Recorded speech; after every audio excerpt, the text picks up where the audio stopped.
Yeah, magandang umaga mga tol. Ito dito tayo sa may Barangay 3. Dito sa may Aguirre Street, District 1 ng Tondo.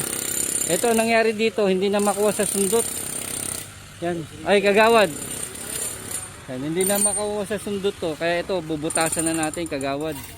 Lalagyan na natin siya dyan ng butas para nalilinis. Yan. At ito, nag-request sila kagawad, sila chairman at yung residente rito. Agaran naman po tayong pinapunta ni Engineer Bernard Nadonga, ang aming hepe ng DPW Highway Division 1 sa pamumuno ni Engineer Bernard Nadonga. Kasama natin yung tropa ko po. Yan. Para mabigyan po natin ng solusyon yung kanilang problema sa kanilang kanal dito. Ako, Coast Guard, malangin. Kagawad, weldingin na nila. Tapos lalagyan nila ng... Ako, tawa ko na.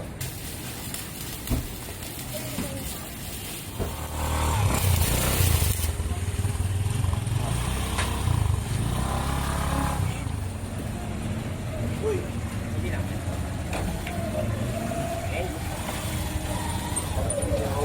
Yan, may piso ko dyan.